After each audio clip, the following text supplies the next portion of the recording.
आपके रिश्तेदार, आपके दोस्त, आपके कलीग्स, आपके फेवरेट कंटेंट क्रिएटर्स, इन्फ्लुएंसर्स, हर कोई आपसे कह रहा है इन्वेस्ट करो, इन्वेस्ट करो, इन्वेस्ट करो. And I know it can get a little confusing.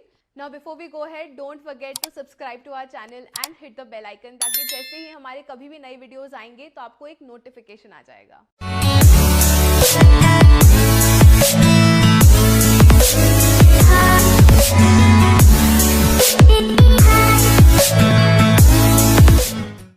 Hi, I'm Shruti Chaturvedi and you are watching Lakshmi Mantra, which is India's first ever financial literacy show जो बनाया जा रहा है खास करके महिलाओं के लिए and are for educational purposes only. मेरा आपको ये बताना बहुत ज़रूरी है कि ना मैं कोई फाइनेंशियल एडवाइज़र हूँ और ना ही लक्ष्मी मंत्रा कोई फाइनेंशियल एडवाइजरी शो. हमारा बस एक ही मोटिव है कि आपको फाइनेंसेस से रिलेटेड, आपकी सिक्योरिटी से रिलेटेड चीज़ों को लेकर इतना एजुकेट कर दिया जाए कि आप अपने फाइनेंशियल डिसीजंस खुद ले सकें.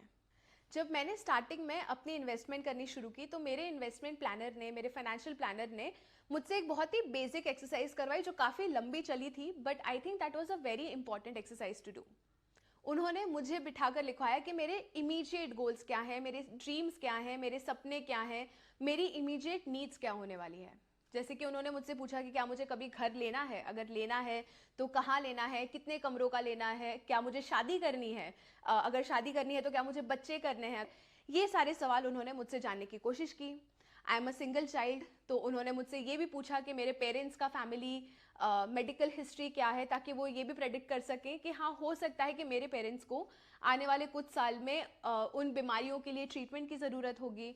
तो उन्होंने ये भी जानने की कोशिश की कि मेरे पेरेंट्स ने खुद की बीमारी के ट्रीटमेंट के लिए क्या क्या अरेंजमेंट्स किए हैं और क्या क्या अरेंजमेंट्स शायद से मुझे भी करने पड़ेंगे. Now this is the very first, very basic step of when you start to invest. आपकी नीड्स, आपके गोल्स, आपके सपने, ये सारी चीज़ें क्लियर होना. अब इतनी लंबी तो लोग यूजुअली प्लानिंग करते नहीं हैं. बेसिक चीज़ें जो हमें पता है कि हमें इन चीज़ों के लिए पैसों की ज़रूरत पड़ेगी, कितनी पड़ेगी, उस टाइम के इन्फ्लेशन के हिसाब से हमारे पास कितने पैसे होंगे, ये सब आपका ध्यान में होना बहुत ज़रूरी है. Now this part of the exercise is a very personal thing to do. जो मेरे लिए नीड्स है, हो सकता है वो आपके लिए नीड्स नहीं होंगे. So there is no one shoe fits all formula here. अब आपको आपकी उम्र और आपकी रिस्क एपेटाइट को ध्यान में रखते हुए डिसाइड करना होता है कि आपके लिए कौन सा फाइनेंशियल इंस्ट्रूमेंट बेस्ट है. आज के वीडियोस में हम कुछ इंस्ट्रूमेंट्स के बारे में बात करते हैं. जैसे कि पहला इंस्ट्रूमेंट है कैश. अब ये कैश आपके घर पर भी पड़ा हो सकता है या आपके बैंक अकाउंट में भी पड़ा हो सकता है. हमने पिछले कुछ एपिसोड्स में जैसे बात की थी कि पैसे रखे रखे कम हो जाते हैं because of inflation and because your money is not growing faster than how inflation is growing. अब मैं जो कैश बैंक में रखा होता है उसे तो इन्वेस्टमेंट नहीं मानती हूँ, but it is also very important for us to keep some cash in hand जो कि हम इमरजेंसी के टाइम पर यूज़ कर सकते हैं. आप या तो उसे बैंक में रखिए या अपने पास रखिए. मैं प्रेफर करती हूँ कि मैं अपने कैश को लिक्विड फंड्स में रखूँ. क्यों? क्योंकि लिक्विड फंड्स में मेरे पैसे रखे रखे ग्रो भी कर रहे हैं. ऑल्सो मैं उसे जब भी विड्रॉ करना चाहूँ तब मैं उसे विद इन 1 और 2 आवर्स विड्रॉ भी कर सकती हूँ. Next is real estate. Her Indian का अल्टीमेट सपना है कि खुद का एक घर होना चाहिए. जहाँ की ऐसे कई वीडियोस हैं, कई लोगों ने समझाया है कि घर एक अच्छा इन्वेस्टमेंट नहीं होता है क्योंकि उसका जो रिटर्न है वो इन्फ्लेशन से या आपकी लिक्विडिटी नीड से मैच करना बहुत मुश्किल हो जाता है. But still some people have a emotional value attach to buying a house, इसीलिए लोग घर खरीदते हैं. Then there is fixed deposit and recurring deposit. India में कई लोग अपनी एफडी बनाते हैं. जब उनके बच्चे पैदा होते हैं तो उनके लिए एफडी ओपन करके देते हैं जिसमें आपको 5 से 6% का रेट ऑफ इंटरेस्ट मिलता है over a period of time. Is it worth the effort?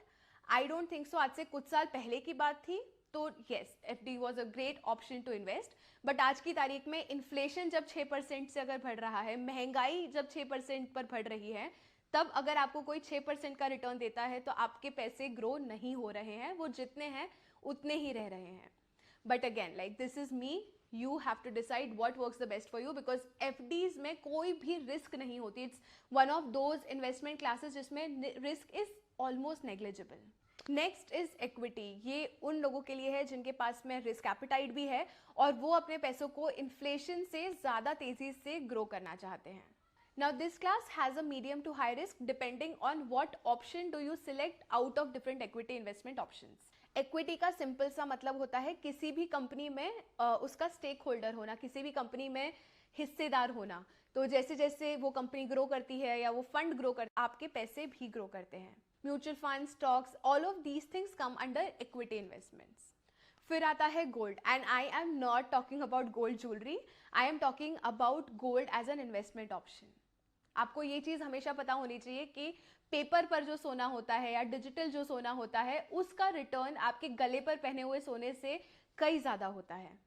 Gold investment के लिए आप ETFs खरीद सकते हैं, आप सॉवरेन गोल्ड बॉन्ड्स खरीद सकते हैं.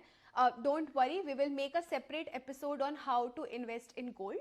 बट अभी के लिए आई विल रिकमेंड कि आप एंजल वन के ऐप पर जाइए. वहां पर एक इन्वेस्टमेंट अपॉर्चुनिटी करके एक सेगमेंट है, जिसके नीचे आपको गोल्ड इन्वेस्टमेंट्स का एक सेक्शन दिखेगा. Try playing around, try exploring that section, थोड़ा पढ़ने की कोशिश करिए. In terms of risk, gold is not a very risky investment, क्योंकि इस पर मार्केट वॉलिटिलिटी का इफेक्ट थोड़ा कम होता है.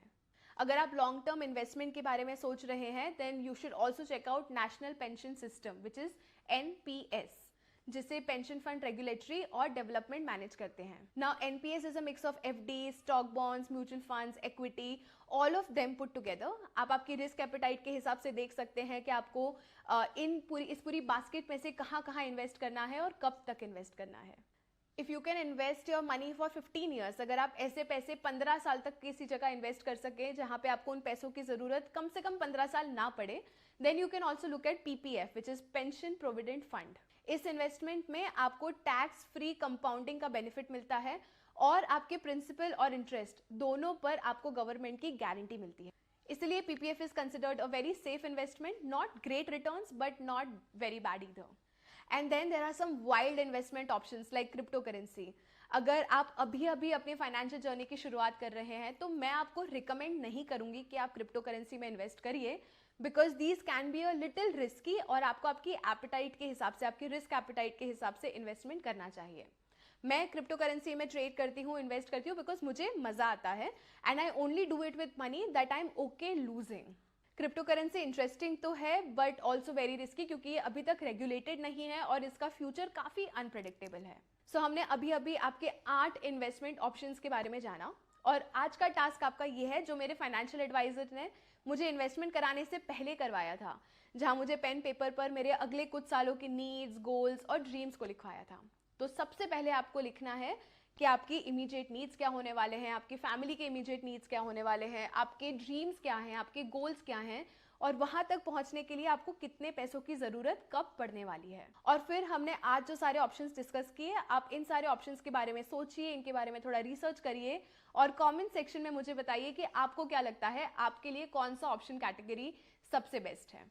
और अगर आपको आज का वीडियो हेल्पफुल लगा है तो प्लीज़ इसे शेयर करिए and don't forget to subscribe to our YouTube channel, ताकि हर सैटरडे जब भी हमारा लक्ष्मी मंत्रा का वीडियो आएगा आपको एक नोटिफिकेशन मिल जाएगा. I will meet you in the next episode of Lakshmi Mantra. Till then you take care and stay safe.